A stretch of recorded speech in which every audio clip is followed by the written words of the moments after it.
Esta historia tal vez te suene bastante peculiar y extraña, pero ¿en algún momento has llegado a escuchar hablar de la carreta de la muerte?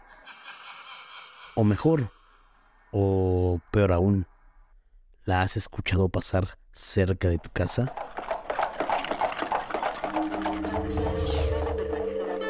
Permita el libre cierre de puertas.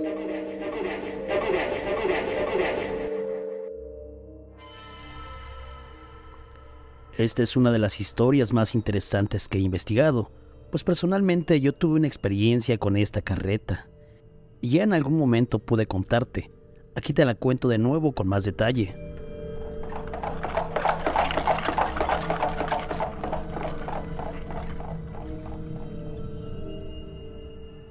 Me encontraba en una noche lluviosa de visita en las calles de la alcaldía Azcapotzalco. Eran aproximadamente la medianoche. Nos encontrábamos cenando. Dejó de llover y continuaba chispeando. El silencio era tanto que se podían escuchar a lo lejos las pequeñas gotas de lluvia caer, como si nos quisiera arrullar para dormir. Nos encontrábamos en un segundo piso. De pronto, a lo lejos escuchamos el sonido de las llantas de una carreta y pisadas de caballo.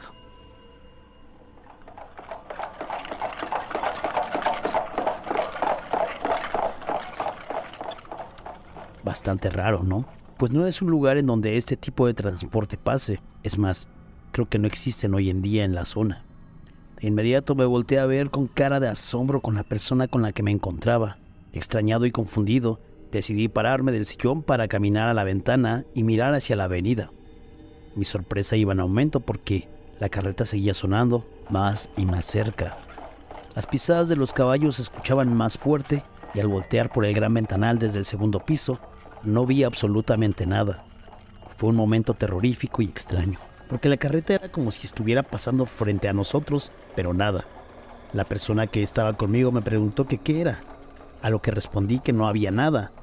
Después de eso, poco a poco el sonido fue disminuyendo como si se estuviera alejando. Confundidos, solo nos miramos el uno al otro y no supimos qué más decir. Nos dio miedo, pero hasta ahí quedó todo.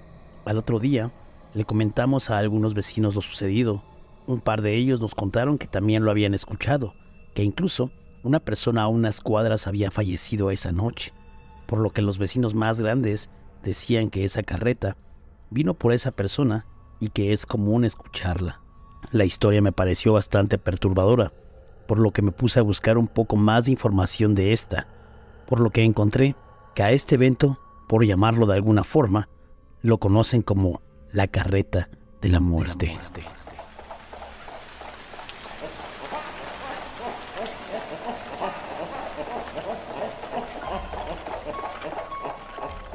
La historia de la carreta de la muerte es una de las historias que se cuenta mucho en diferentes regiones y pueblos de nuestro país, pero ¿de dónde viene?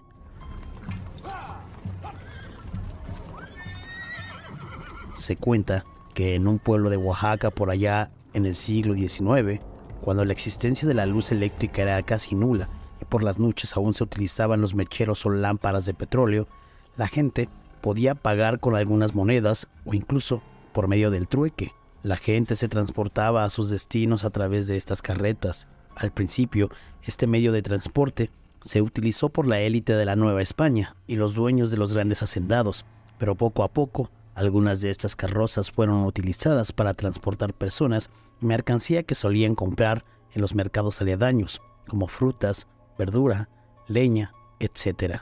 Los cocheros o carreteros, como se les solía nombrar a los conductores de estas carretas, tenían que empleárselas para darle mantenimiento a sus carretas y alimento a sus pobres caballos que tiraban de la pesada carrocería. Don Felipe era uno de ellos. Todos los días salía a buscar el pan de cada día para mantener a su familia y a su pequeña choza.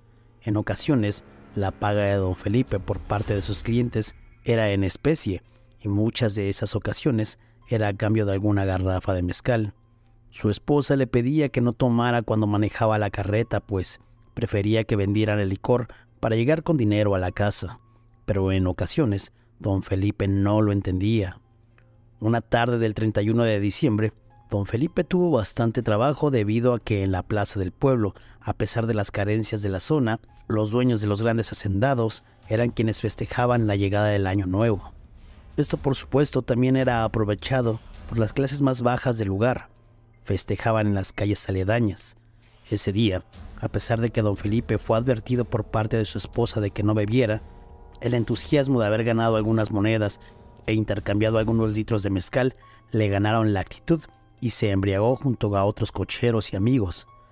Al percatarse que esa noche del 31 de diciembre de algún inexacto año estaba pronto en acabarse, y el haberle prometido a su esposa e hijos en que llegaría mucho antes de la medianoche para festejar a su modo la llegada del año nuevo, don Felipe, tambaleándose, se subió a su carreta junto a su negro caballo y empezó a encaminarse, pero no era una noche fácil, era bastante oscura. La luna no se veía debido al nublado, y las 2 lámparas de petróleo que traía no le funcionaban del todo, pues no alumbraban lo suficiente. Como pudo, y con la ayuda de su inteligente caballo, iba reconociendo el monte y los complicados caminos llenos de lodo y piedras para llegar a su casa. Don Felipe, desesperado por llegar lo más rápido posible para no fallarle del todo a su esposa e hijos, aceleró el paso de su caballo. La carreta rebotaba y el caballo, a duras penas, avanzaba por el difícil camino, que se volvía cada vez más estrecho. El caballo relinchaba como diciéndole a don Felipe que no fuera tan rápido, pero debido al grado del mezcal que había bebido, se sentía envalentonado, hasta que al paso de una curva, cerca de un gran barranco y debido a la poca luz, tanto el caballo como don Felipe cayeron al vacío. Gritos de don Felipe por no querer morir en esa caída eran bastante fuertes. Mientras caía y rodaba junto a la pesada carreta, don Felipe maldecía a su caballo y a la vida misma por no poder llegar con su esposa. De pronto, todo se acabó. De un instante al otro, don Felipe reaccionó. Se encontraba al fondo de un barranco. Cosa extraña, no sentía ningún dolor, ningún golpe.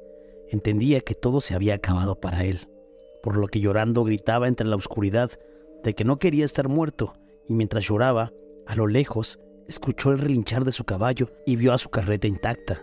Cuenta la leyenda que en ese momento se le apareció un ser de negro que representaba a la muerte, encapuchado y bastante alta, delgada y con unos ojos bastante grandes.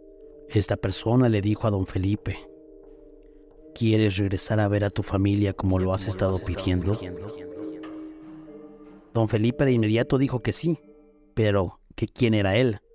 La persona de negro le dijo que era la muerte y que de esa no se había salvado, pero que le daría la oportunidad de despedirse de su familia por ser una persona trabajadora, pero que a cambio la muerte necesitaría un favor. ¿Qué favor?, dijo don Felipe. La muerte le contestó: te voy a dejar regresar a ver a tu familia e hijos. Llegarás con tu carreta y te daré un par de caballos más. Al último minuto de que den la medianoche, tú tendrás que salir de tu casa, despedirte de tu familia y trabajarás para mí. Durante todo el año pasarás con tu carreta por las almas de todos aquellos seres que fallecieron durante los próximos 12 meses del año. Al cumplirse esa fecha, serás libre y tendrás el descanso eterno. A cambio de eso, antes de despedirte le dirás a tu familia que en el árbol, cerca de tu casa, una noche verán fuego arder y que ahí deberán escarbar. Encontrarán dinero que podrán utilizar a cambio de tu alma. Don Felipe, triste y sabiendo que no tenía más opción, aceptó la última oportunidad que tenía de ver a su familia. De un momento a otro, Felipe estaba de nuevo en la carretera y estaba pronto a llegar a su casa. Le quedaba 1 hora para convivir con su familia, y así fue. Antes de entrar a su casa, la voz de la muerte le dijo que no intentara escapar, y mucho menos su familia se tenía que enterar de su trato, pues de todas maneras lo iba a encontrar y que de la recompensa para su familia se iba a olvidar. Y así fue. Don Felipe demostró más felicidad que nada en ese momento, pero al mismo tiempo temeroso. Le dijo a su señora esposa que tenía que salir. Le dio las instrucciones para escarbar en donde viera fuego y que no lo esperaran, que iba a trabajar hasta tarde, por un servicio que le habían solicitado, y así fue. Siendo las 11:59 de la noche, don Felipe salió de su casa y se despidió. Nunca más regresó, y la muerte su trato cumplió. Se dice que ahora la muerte cada año sustituye a un elegido para hacer dicho trabajo. La leyenda permaneció por muchos años, ya que muchas personas, no solo en los pueblos de Oaxaca, sino en la República Mexicana, han escuchado en diversidad de ocasiones el pasar de esta carreta. También la leyenda tomó mucho más fuerza, ya que se decía que cuando escucharas pasar a la carreta de la muerte, no intentaras buscarla, y si la llegabas a ver, no mirar a los ojos al cochero o al carretero que la conducía, ya que tu muerte sería segura a pesar de que no viniera por ti. Muchos dicen que han escuchado esta carreta pasar cerca de su casa entre las 12 y 3 de la mañana. Muchas son las historias que la gente cuenta. Quiero contarte una que me pareció bastante interesante, recopilada por Roberto Rodríguez, un poblador de Mazatlán, quien nos dice lo siguiente.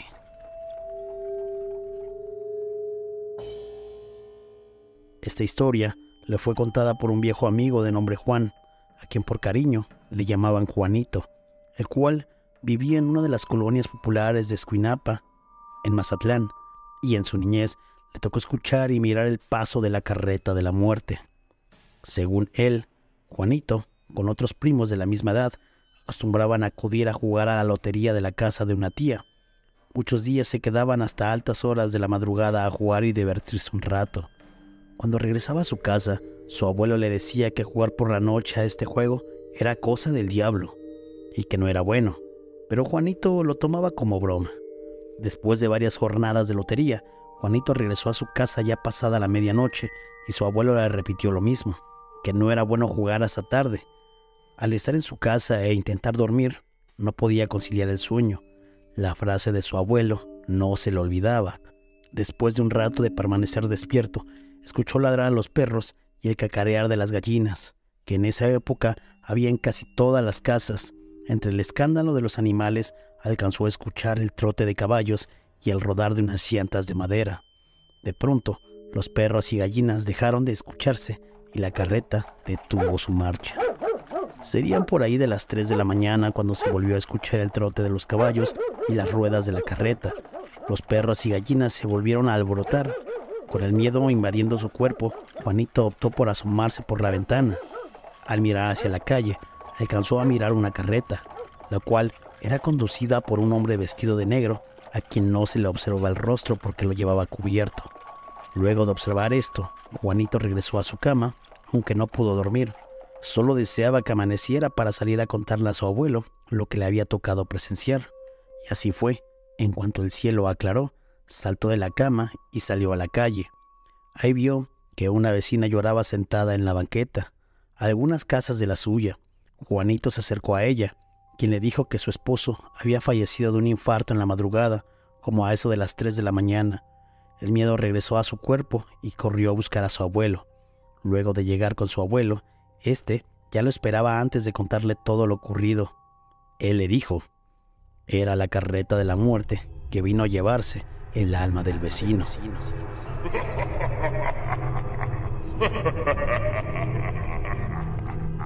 Esta es una de tantas historias de la carreta de la muerte que se cuentan en este municipio y que forman parte de las leyendas del lugar. Son relatos que se han transmitido de forma oral en las familias sin tener la certeza de que hayan formado parte de la realidad. Solo quienes han escuchado el paso de la carreta de la muerte saben lo que significa.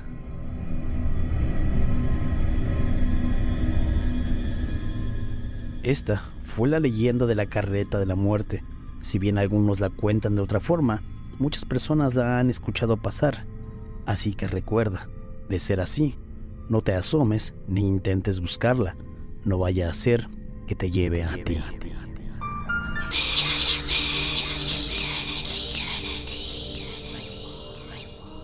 Fue en la línea que va de Garibaldi a Constitución de 1917. Venía con muchos amigos del centro. Entramos en la línea porque nos dirigíamos a Iztacalco, a la casa de uno de ellos. Entonces, mientras caminábamos hacia el andén, el chico con el que andaba en ese entonces y yo vimos a una señora viejita que llevaba unas bolsas muy grandes cargando.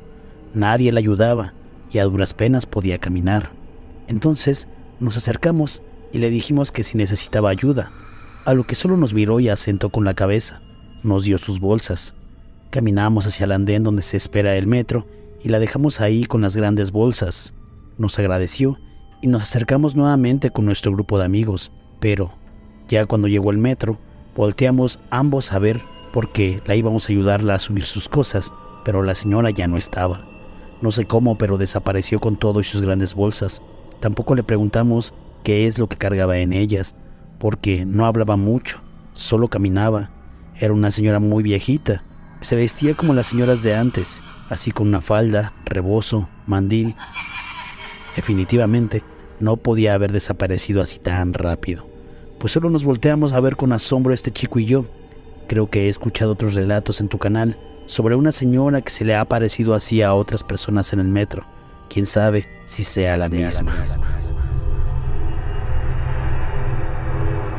Historia enviada por Lau Guzmán.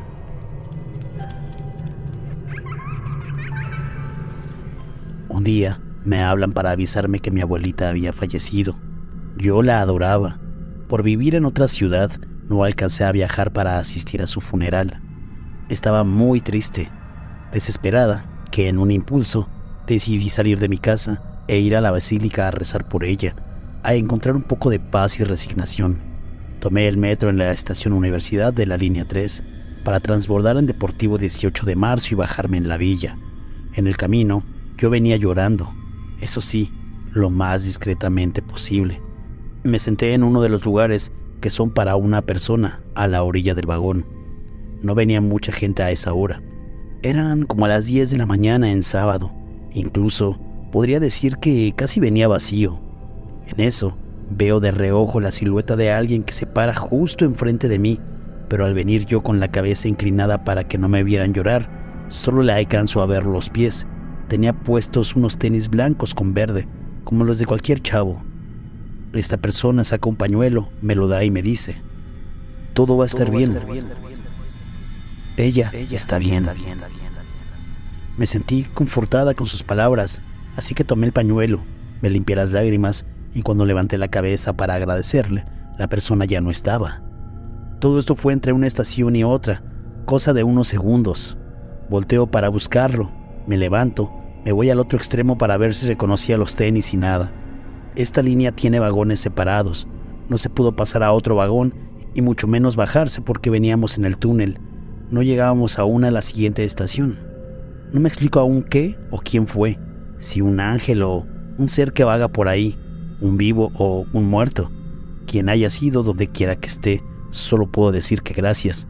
Hasta la fecha conservo ese pañuelo.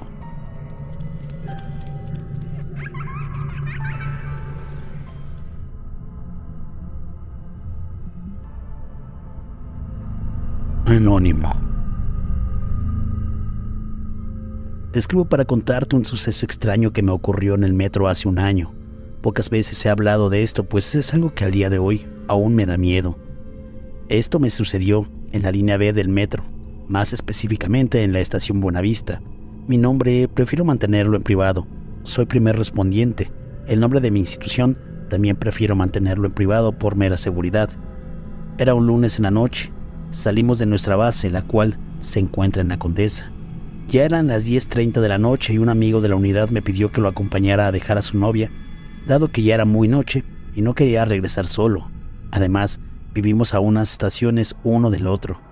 Así que saliendo del cuartel, nos dirigimos al Metrobús para ir a Buenavista. Era una noche tranquila en realidad. Llegando a Buenavista, él se despidió de su novia y nos metimos al metro. Dado que él vivía en la estación Morelos y yo en la estación Impulsora, al entrar a la estación estaba especialmente sola. Solo vimos un policía y otro chico que estaba al fondo del metro. En ese momento, sonó las bocinas anunciando que era el último metro en partir. Llegó el metro y nosotros nos acercamos al penúltimo vagón. Al momento de que las puertas abrieron, una mujer con una perturbadora máscara blanca, con enormes cuencas negras, salió corriendo empujándome a mí y a mi compañero con bastante fuerza, tanto que nos tiró. La mujer no era muy alta. Yo mido 1,70 y ella me llegaba por debajo del hombro. Corrió directo hacia el túnel del andén, sin embargo, no corría como una persona normal. La mujer corría a un ritmo muy rápido y bien coordinado, estando sobre 4 patas, al tiempo que decía en voz alta palabras que no se entendían, y gruñía como si fuera un perro. Cuando llegó al final del andén, saltó y notamos toda su espalda y todo su cuerpo se arqueó como si fuera un gato. Recuerdo la cara de mi amigo asustado al verla, ya que era algo que jamás habíamos visto. Pese a que debido en el área prehospitalaria y a casos anteriores que habíamos visto, no éramos gente fácil de asustar. En ese momento, yo me levanté y jalé la palanca de emergencia del vagón. Inmediatamente llegó el policía, preguntándonos qué había sucedido. Señalamos al túnel del metro mientras se veía al fondo a la mujer corriendo hacia la oscuridad en 4 patas y saltando repentinamente, como si se tratara de un perro. No supe cómo explicarle al policía lo que había pasado. Estaba en shock, pero él solito apoyó mediante su radio, informando que una mujer había saltado a las vías y se dirigía hacia el túnel en dirección a Ciudad Azteca. A los segundos llegaron 5 policías más y el jefe de estación. Cortaron el suministro eléctrico y procedieron a bajar. Unos minutos después, escuchamos forcejeos y a la policía gritando: «Señora, cálmese, necesitamos apoyo, no puede ser». Nos asomamos y a unos 10 metros del túnel, los 6 policías estaban forcejeando, tratando de reducir a la mujer que se comportaba como un animal. Gruñía y gritaba, y pese a su baja estatura, era lo suficientemente fuerte para quitarse de encima a los policías sin muchos problemas, y varias veces lo logró corriendo unos metros y siendo de nuevo alcanzada. Saltaba contra la pared y entre los durmientes intentando escapar. Cabe resaltar que la mujer jamás abandonó su posición cuadrúpeda. Lograron reducirla y cada uno de los sujetos de una extremidad para subirla de nuevo al andén, mientras ella seguía forcejeando. Dado a que teníamos uniforme, nos solicitaron los apoyáramos evaluando a la mujer en lo que los paramédicos del metro llegaban. Con bastante cautela nos acercamos a cierta distancia.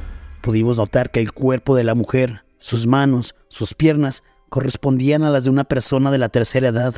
Tenía un cabello castaño pardo, que resaltaba mucho, dado a su aparente edad física. Intentamos realizarle el sample, pero solo obtuvimos gruñidos y gritos. Íbamos a acercarnos más para intentar revisar sus pupilas, pues consideramos que estaba bajo el efecto de alguna droga, aunque internamente estábamos muy asustados y sospechábamos que esa mujer no era un humano por su forma de comportarse, y porque no teníamos explicación médica para que una mujer de la tercera edad tuviera esa fuerza y agilidad para hacer todo lo que había hecho. Para ello, habíamos de solicitar al policía si pudiera levantarle la máscara. No pudo ni tocar su máscara cuando pareció enloquecerse más y se soltó del agarre de los policías. Intentó abalanzarse sobre mí, que era la que estaba más cerca. Al acto, noté que esas enormes cuencas negras de la máscara escondían muy profundos ojos negros con un destello rojo en ellos. Entré en pánico completamente y nos subimos al metro, donde nos escondimos intentando no voltear a ver.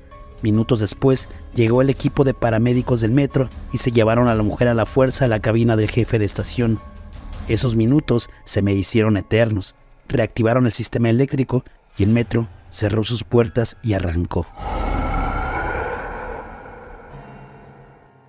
Comenté este suceso con mis familiares más cercanos. Mencionaron que la historia les recordaba a la mujer perro de la línea B. No estoy seguro si fue ella, y al día de hoy trato de no pensar en ello, pues comienzo a alterarme.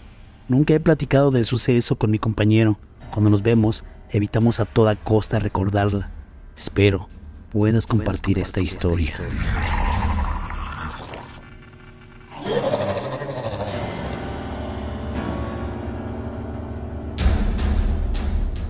Historia enviada por Araceli Pérez. Esto me sucedió en Metro Chabacano por ahí del 2017. Fue justo en las fechas cuando hubo muchos incidentes de personas caídas en el metro. En ese tiempo iba con una amiga a bailar con un grupo de danza en Xochimilco y ensayábamos en domingo. Así fue que un día de esos, cuando me sucedió, ya veníamos de regreso, por ahí de las 5 de la tarde. Después de un recorrido entre el ligero y la línea 2, transbordamos en Chabacano a la línea 9 para llegar a Tacubaya, pues vivíamos por Santa Fe. Teníamos la costumbre de subir al primer vagón porque a esa hora va casi vacío y podríamos agarrar asiento, pues terminábamos algo cansadas. Caminamos sin problema por el andén. Ambas íbamos platicando sobre distintas cosas y como 6 o 7 metros de topar pared nos quedamos a esperar el tren. Yo le estaba dando la espalda a la pared. Digamos que veía el túnel para distinguir el convoy cuando estuviera llegando. En eso, sentí claramente que algo o alguien jaló la cinta de mi mochila hacia las vías, pero con una fuerza bastante alta. Me desequilibré, pero afortunadamente no me caí, ni siquiera en el andén, ya que tomé el brazo de mi amiga. Ella realmente no vio por qué estaba buscando algo en su mochila, y cuando volteó a verme, yo del pánico casi al instante me pegué a la pared y me quedé viendo a la vía esperando ver lo que sea que quiso jalarme. Y en eso llegó el metro. Esto sucedió en 10 segundos. Hubiera sido una muerte segura. Mi amiga, lógicamente, me vio muy extrañada porque estaba muy nerviosa y sudando frío, pero solo me limité a decirle que me asusté con algo porque sabía que no me iba a creer. Nos subimos al tren, volteé a ver a la pequeña separación entre el andén a ver si distinguía algo, pero nada. Después le conté a mi amiga, pero creo que no me creyó. A lo mejor pensó que era cansancio, pero estoy segura que fue real. Desde entonces me quedo pegada a la pared cuando espero el metro y miro a la vía, tal vez esperando a ver lo que sea que me quiso jalar, y esa experiencia me hizo pensar que, quizá, muchos de los que han caído a vías no lo hicieron por voluntad propia.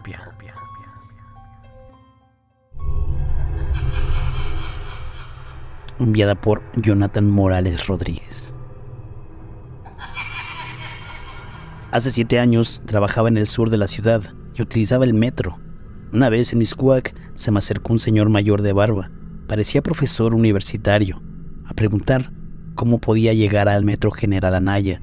Le di las indicaciones, me agradeció y me dio una palmada en la espalda. Cuando me acerqué al andén, una señora fue hacia mí y me preguntó que si estaba bien. Le contesté que sí, que por qué lo preguntaba. Me respondió que me vio hablando solo, justo donde estaba dando las indicaciones al señor. Puedo jurar que sí hablé con el señor y sentí cuando me dio las palmadas en la espalda, pero me extrañó la reacción de la señora y las personas que estaban cerca por la cara de preocupación y miedo que traía.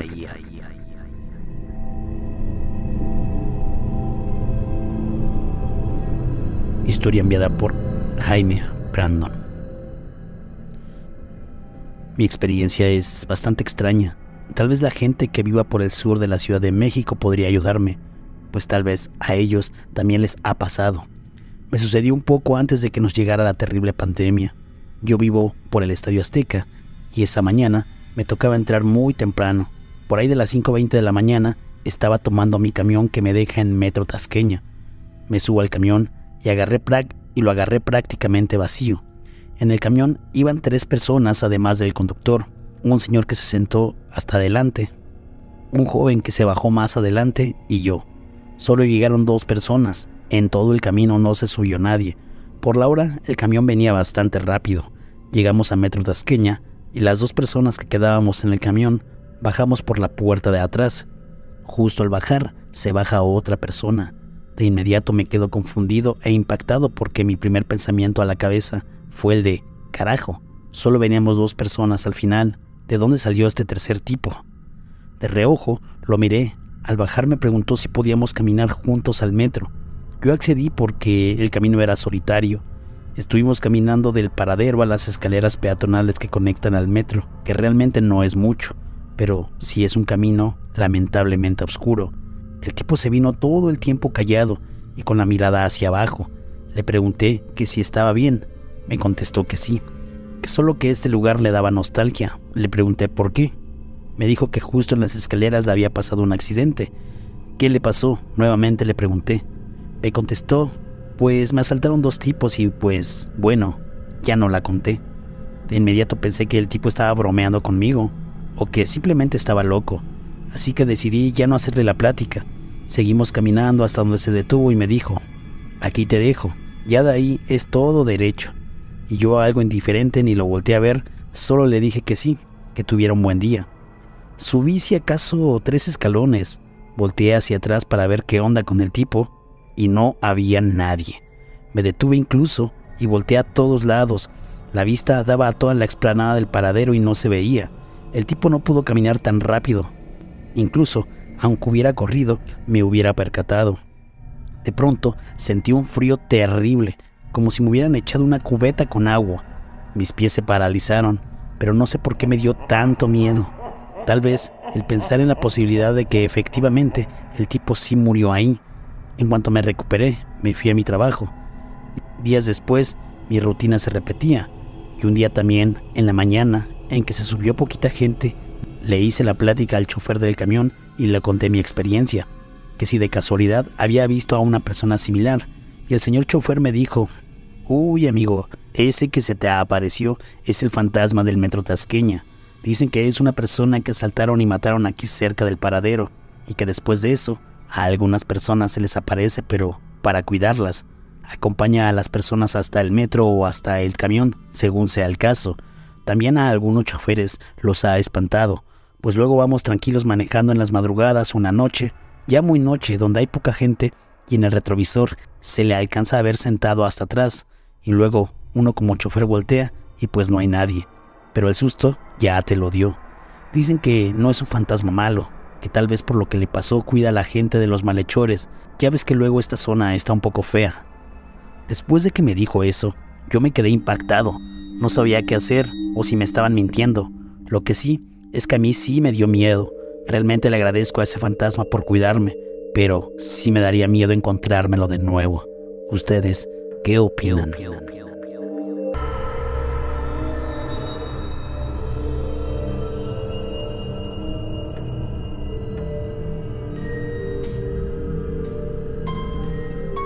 Hola amigos, ¿cómo están? Soy el Taku, bienvenidos a un video más de las historias y leyendas de la Ciudad de México. El día de hoy me encuentro en la alcaldía de Coyoacán, aquí al sur de la Ciudad de México. Nos encontramos en una de las calles también muy emblemáticas que tienen mucha historia y muchas leyendas. Les estoy hablando del Callejón del Aguacate. Para acá mi Dani, no te vayan a atropellar por ahí. Por cierto, gracias a Dani que también se encuentra en la cámara. Una de las maneras más fáciles de llegar a este callejón es, si ustedes se vienen en transporte público, pues se bajan en el Metro Coyoacán y ahí toman un microbús que los deja en la Plaza Central y ya nada más caminan algunas cuadras, o también un Uber, solo pónganle así, Callejón del Aguacate. Bueno, vamos a caminar. ¿Qué es lo que sucede en este lugar? Este callejón tiene varias leyendas. La más conocida es la de una capilla que ahorita vamos a ver aquí al final. Resulta que hace muchos años aquí vivía un ex militar. Este ex militar pues estuvo en batallas y ya se encontraba retirado. En esta parte de su retiro pues él se encontraba y descansaba por estas calles. Solía salir en las tardes a tomar un poco el aire, a fumarse un cigarro. Y de pronto pasó que llegó un niño. Ese niño también era vecino de este lugar. El niño, pues imagínense, pues pequeño, le gustaba jugar. El militar en ocasiones salía incluso con su uniforme y sus medallas de honor. Entonces el niño varias veces se acercó al militar y lo saludaba e intentaba jugar con él. Entonces imagínense el carácter del militar, retirado, de batallas.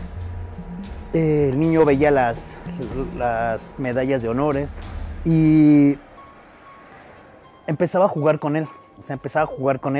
Hasta que de pronto hubo como un momento de desesperación por parte del militar. Lo que hizo que dentro de sus delirios y pues del que no estaba del todo bien en nuestra realidad, se desesperó con el niño, ¿no? Entonces lo que hace es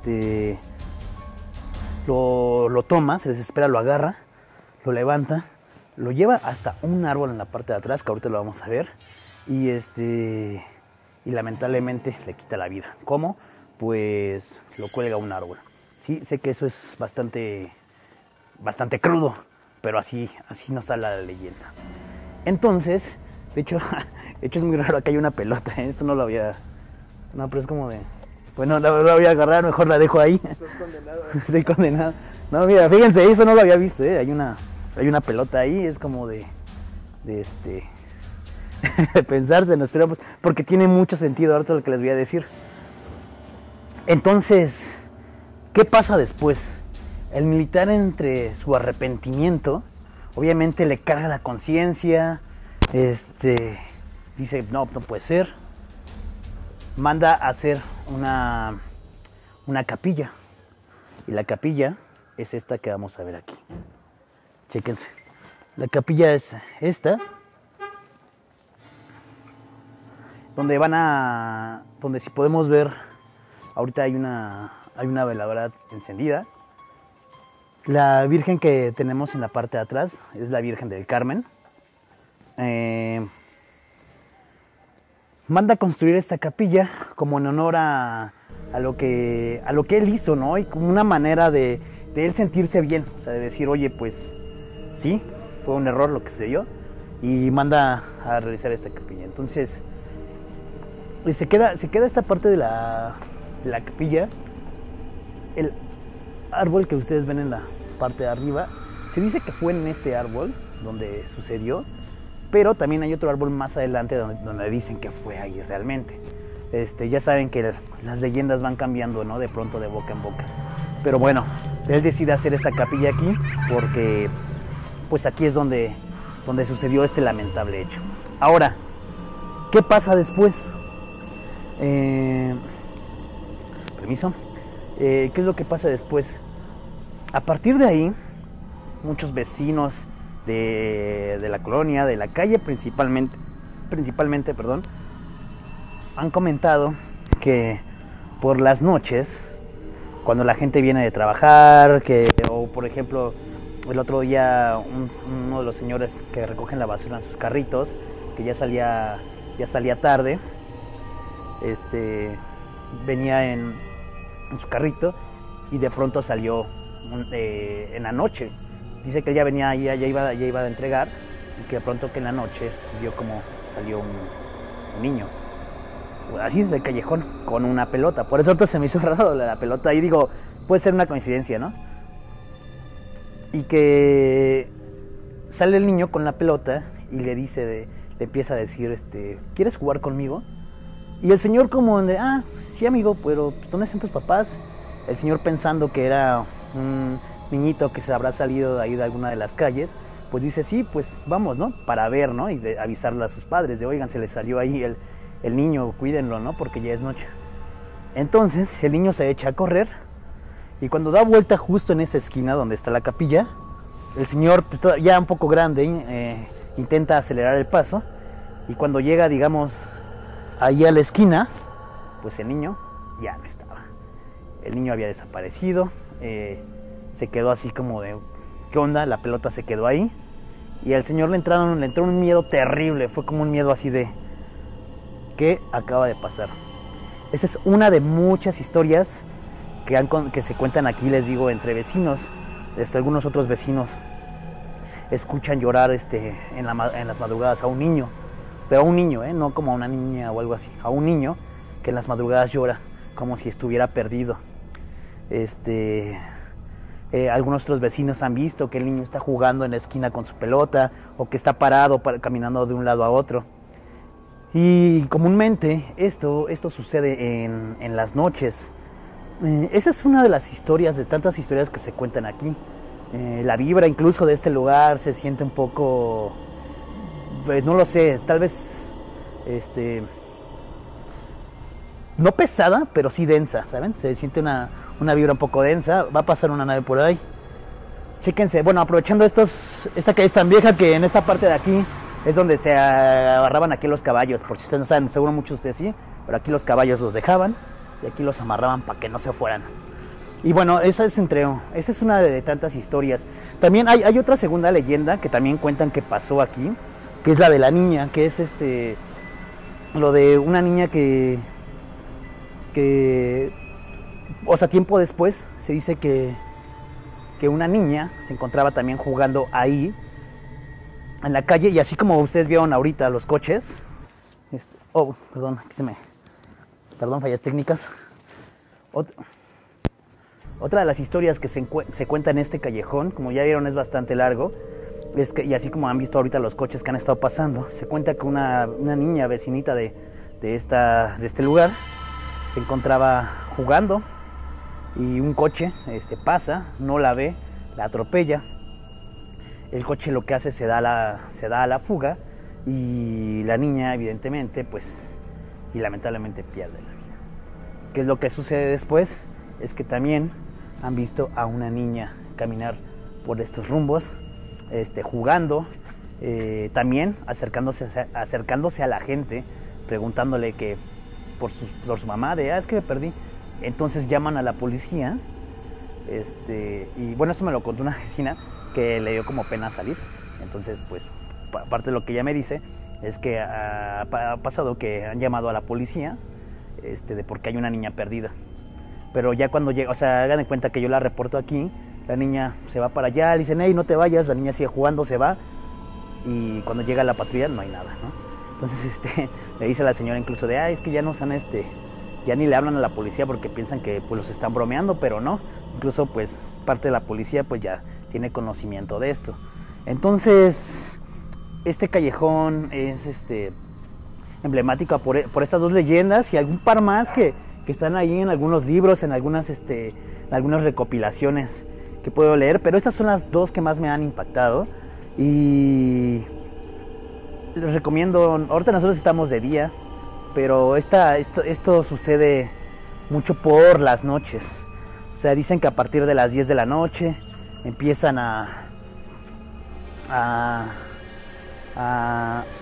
hacer presencia. De hecho, aquí tenemos, si no me equivoco, es San Martín de Porres. También tiene aquí su veladora. Y aquí tenemos una virgen. Y chécate esto, Dani, si me puedes grabar ahí. No sé a qué se deba esto, pues ahí hay unas gafas, unas veladoras, rotas. Y pues si ustedes se dan el rol por el callejón del aguacate, la neta es que van a poder sentir esta vibra densa.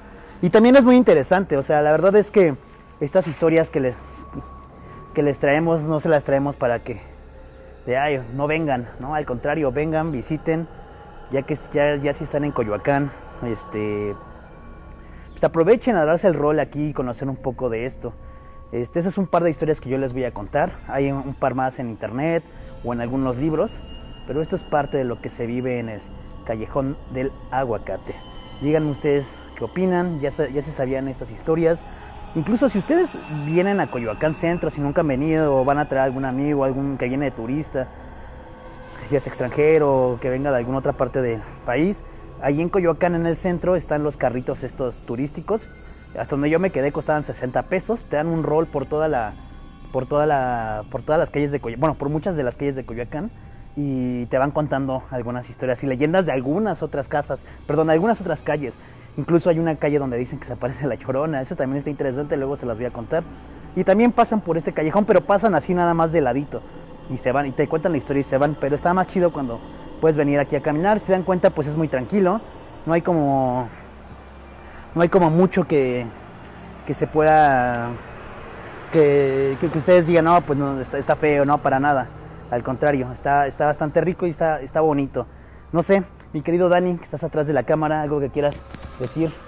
Te presto el micro, miren, para que conozcan a Dani ya lo conocen, es aquí colaborador de la página. A ver, mi Dani, ¿algo que quieras decir? Sí, la verdad es que es un callejón como muy emblemático. El callejón del aguacate, se han escuchado muchas historias, y no nada más de las historias contemporáneas, ¿no? Sino desde tiempos... ya me siento el taco. No, la verdad es que este callejón ha tenido mucha leyenda desde tiempos memorables, o sea, desde incluso de la época del Porfiriato, muchas leyendas que vienen atravesando. Es muy viejo, ya hasta vieron acá donde guardaban a los caballos y todo. La verdad es que es muy misterioso, muy enigmático. De hecho, pues ahora sí que Coyoacán no nada más es el centro y tu cafecito, ¿no? Sí, no, se pueden dar una vuelta, se pueden dar un rol en estas calles. La verdad es que están muy padres, muy místicas también, porque tienen como su vibra. Aquí se siente muchísimo frío. A lo mejor estoy mentalmente, ¿cómo se dice? Predispuesto, sugestionando, pero afuera tengo mucho calor y ahorita me dio un frío que me arrepentí de no haber traído chamarra. Y pues yo creo que vale la pena que se den una vuelta por acá. Está muy interesante y muy chidito. Pues bueno, pues gracias, mi Dani. Gracias por tus opiniones tan acertadas, mi Dani. No, pues muchas gracias a toda la gente. Yo me quiero despedir pues con la imagen de la capilla. dedicado a este niño que se aparece aquí. De verdad venimos con mucho respeto, con todo el respeto, de verdad, sin afán de la burla ni nada, ¿no? Sino que sea lo que sea que haya sucedido aquí, del por qué se encuentra esta capilla aquí, nosotros lo respetamos, solo contamos lo que leemos ahí en algunos libros y lo mismo que los vecinos nos cuentan. Gracias también a esos dos vecinos que nos dieron sus testimonios, nada más que les da como penita salir aquí, pero fueron muy buenas anécdotas.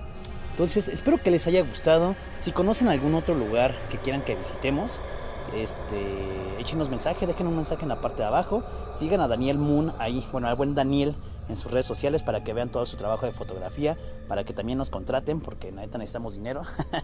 Y síganme también a mí en redes sociales, Tiotaku, y en Facebook. Si ustedes tienen una historia que contarnos, por favor envíenlas al inbox de Facebook Metrotaku, vaya con el hashtag historia de terror. Y pues muchas gracias por ver este video. Yo soy el Taku, nos vemos en la próxima. Bye. En el estado de Durango, a finales del siglo XIX, para ser exactos, en el año de 1884, existía una antigua cárcel que se ubicaba en lo que hoy es el centro de la capital, llamada la Celda de la Muerte, porque todo preso que entraba a esa celda, la celda número 27, amanecía misteriosamente muerto. Algunas personas pensaban que era algo paranormal, algunos otros decían que el demonio se los llevaba por la noche y al otro día estaban ya sin vida. Esta situación angustiaba a carceleros, autoridades y presos. La decisión que se tomó fue que en este lugar se encerraran solamente a los presos peligrosos, ya que de esta manera serían doblemente castigados y a su vez serviría de lección para otros criminales. La leyenda de la Celda de la Muerte o la Celda 27 dice así: permita el libre cierre de puertas.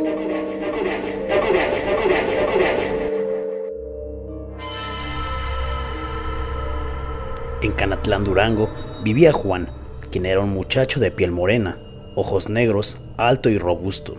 Sus compañeros le decían Juan sin miedo, asociado al nombre con el personaje de un cuento así denominado.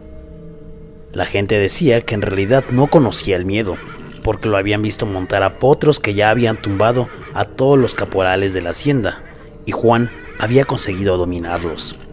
Esa y otras muchas anécdotas pintaban a Juan como el joven más valiente del pueblo, por lo que el muchacho se sentía orgulloso y empezó a creer que efectivamente él no tenía miedo a nada. En una ocasión llegó un perro con rabia a la hacienda. La población se alarmó y cerrando la puerta de su casa, todos trataban de ponerse a salvo de una mordedura de aquel perro. En una escuela ahí cercana, el profesor no supo del peligro y les dio la salida a los niños cuando el perro pasaba por ahí. Juan contemplaba aquello desde su casa, que se encontraba frente al galerón viejo que servía de escuela. Al mirar el peligro, Juan no lo pensó dos veces, descolgó de la pared la escopeta de la familia que se encontraba cargada y apuntando desde dentro de la casa, le disparó al perro. Esto sucedió en el preciso momento en el que doña Elvira se atravesaba tratando de proteger a su hija Catalina, que salía de la escuela. Doña Elvira cayó al suelo. Juan ni siquiera se inmutó ni trató de emprender la huida. Regresó por un hacha para darle fin al perro. Llegaron al lugar de los hechos el patrón, el cura y don Timoteo, que era el juez del cuartel. La gente se hizo a un lado. Don Procopio, el hacendado, preguntó: ¿cómo sucedió esto? Juan, nuevamente sin mutarse, explicó los hechos palma a palma. Los tres escucharon sin interferencia. Cuando en el relato se trató del perro, don Procopio levantó la cabeza y por debajo de su sombrero charro divisó el animal que estaba tirado donde Juan le había dado el hachazo. Al final de aquella improvisada declaración, el hacendado, que era el único que hablaba, dijo: enciérrenlo en Bartolina. Pero el juez lo mandó encerrar a la Celda de la Muerte, que se encontraba en la cárcel de Durango. Al saber que esta podría ser la última noche para Juan, pidió que se le llevara a la celda como última voluntad una docena de velas de cebo grandes y una caja de cerillos. El muchacho no pedía arma alguna porque sabía que no se lo permitirían. Los materiales solicitados se le proporcionaron a Juan y la pesada puerta de aquella celda se cerró. Juan, sin miedo, quedó dentro de ella, resuelto a descubrir el misterio. Las horas se le hacían siglos, y con atención contaba las campanadas que a cada hora daba el reloj de la catedral, con el único temor de quedarse dormido y no volver a despertar. A las 2 de la mañana se dio cuenta que el cálculo que había hecho de consumir una vela cada hora resultó erróneo. En 8 horas de encierro llevaba 11 velas y solo le quedaba una para las 4 horas que faltaban para que amaneciera. Se iba a quedar sin luz y pensaba solamente que después de esto vendría la muerte. Apagó la vela, tomó los cerillos en la mano con la intención de encenderlos al menor síntoma de anormalidad. Todo esto para racionar combustible. El miedo lo venció y prendió la luz. Encendió la vela y al registrar cuidadosamente el piso y las paredes del calabozo, en una pared lateral, casi junto a las vigas del techo, divisó un enorme alacrán como de 30 centímetros de largo, que con la cola parada, al sentir la luz de la vela, regresaba lenta y pesadamente a su madriguera. El preso veía que la única vela que le quedaba se consumía rápidamente. Le faltaban 3 horas para que amaneciera. Aquel hombre sudaba a chorros, quería gritar, golpear la puerta, pedir auxilio, pero nadie le escucharía ni nadie se lo daría. En aquel momento de agonía indescriptible, se serenó y decidió esperar la muerte resignado, pero reflexionó enseguida y dijo: debo apagar la luz para que el alacrán baje, y si es él el que mata a los presos, antes de que me pique lo mato yo primero. Tomó los cerillos en su mano y listo para encenderlos de improviso, se sentó en el banco y le sopló a la vela. En aquel mundo de oscuridad sudaba con mayor abundancia. Lo atormentaba el pánico al pensar que a lo mejor encendería la vela ya cuando fuera demasiado tarde, porque el enorme alacrán que ya había visto lo hubiese picado. Decidió encender el cerillo que tenía en la mano y recibió la angustia y la desesperación que no esperaba. El cerillo se había mojado con el sudor y al tallarlo en la caja se desmoronó. Sintió que las fuerzas le faltaban y que se desplomaba sin sentido al suelo, cayendo pesadamente sobre el piso de la celda. La vida de Juan sin miedo dependía de unos cuantos minutos. Resignación y la sensación de indiferencia inundó su cuerpo. Se quedó tirado totalmente relajado sobre las losas húmedas del calabozo. Juan había quedado sin sentido en la oscuridad, cuando estaba a punto de ganar la batalla contra la muerte. De pronto, el deseo de vivir de aquel joven afloró del subconsciente. Le salieron fuerzas, no supo de dónde. Se incorporó violentamente, palpó con las manos sobre el piso y encontró los cerillos que había soltado. La caja estaba totalmente mojada. Talló un fósforo sobre la losa y no encendió. Se desmoronó. Nerviosamente tomó otro y lo frotó sobre el cinturón. El cerillo prendió y se iluminó la celda. Encendió el pedazo de vela y miró asustado al enorme alacrán en la pared a menos de 1 metro del piso. El alacrán, al sentirse descubierto, huyó violentamente y se ocultó. El reloj sonaba a las 4 de la mañana, faltando 2 horas para que amaneciera. Juan se serenó. Ya no había duda. Era aquel enorme alacrán de color blanco avinagrado que tenía pelos pequeños y rojos en el lomo y en las antenas. Serenamente dejó que pasara el tiempo y cuando el reloj sonó a las 5 de la mañana, encendió el cerillo, prendió el pequeño cabo en su última vela y al revisar la celda miró al enorme animal que al acecho de Juan esperaba estático a menos de 1 metro del banco. Juan midió el peligro. El banco con el que había pensado antes matarlo ya no lo podía usar para eso, porque se encontraba sobre él, y sin pensarlo mucho, se quitó su sombrero de palma de falda ancha y con cuidado de no errar, lo arrojó lentamente hacia el alacrán. Al sentir que lo había atrapado, bajó violentamente del banco de 3 patas y lo puso sobre el sombrero para que no escapara de su preciosa presa. Se volvió a quedar a oscuras y cayó en llanto, cuando de pronto los pasos de 2 camilleros y un carcelero se oyeron en la puerta. Iban a recoger el cadáver de Juan para enterrarlo. Juan, después de saludarlos, les dijo: ayúdenme a sacar una cosa que tengo aquí. Es un alacrán muy grande, que es el que ha estado matando a todos los presos que han muerto en esta celda.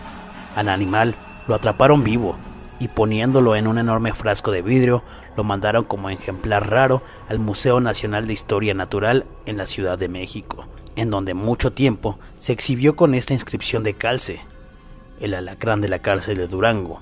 Juan fue indultado y puesto en libertad por su hazaña. El calabozo dejó de ser la celda de la muerte y volvió a su antiguo nombre, la celda de San Juan.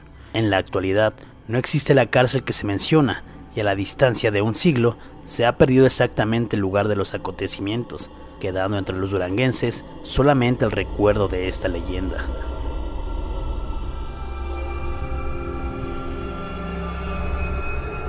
En el Museo de Minería de Durango se expone esta leyenda y algunos otros artículos de la época, como un alacrán disecado de 30 centímetros que es igual al de la leyenda que acabas de escuchar.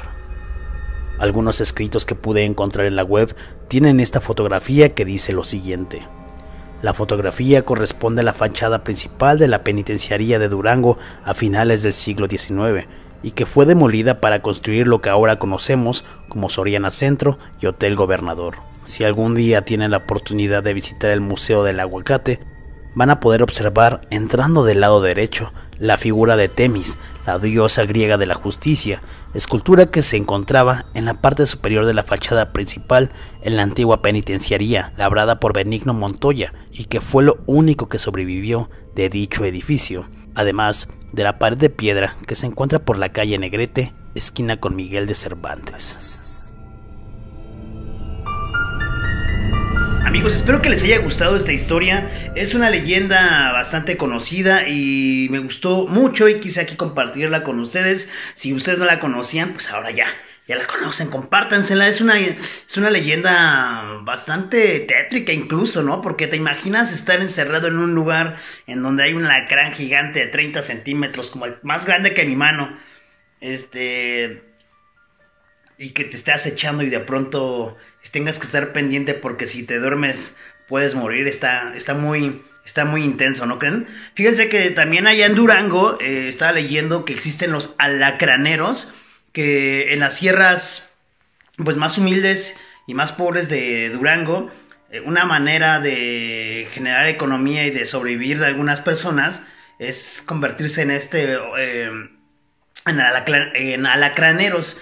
Se van a las sierras y levantan piedras, buscan alacranes pequeños y bueno, buscan bastantes alacranes y al final van y los venden a los mercados. Los mercados se los compran en un precio de 3 pesos para arriba aproximadamente, y ya los mercados y los locatorios se encargan de vender estos platillos que son emblemáticos de allá, de Durango. Se los pueden comer en tacos, en tequilas, en mezcales, en diferentes platillos, se los comen allá. Entonces sí es bastante interesante. Y bueno, tomando en cuenta que Durango es el estado número 1 que tiene el índice de más picaduras de alacranes, y tienen grandes cantidades de alacranes, incluso tienen 7 especies diferentes de alacranes, y pues ya los hospitales, clínicas de ahí cerca ya tienen el antídoto para cuando alguien es picado.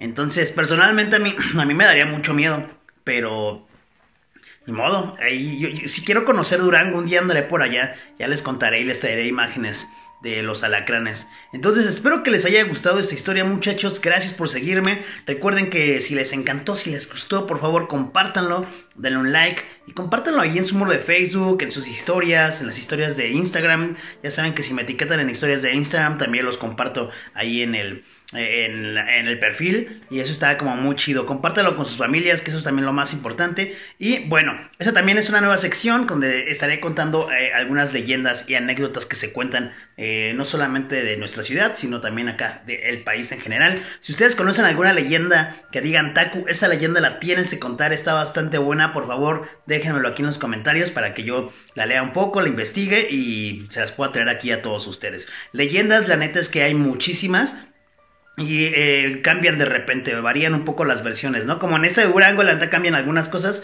pero traté de adaptar la historia a lo más, a como dicen algunos otros escritos, ¿verdad?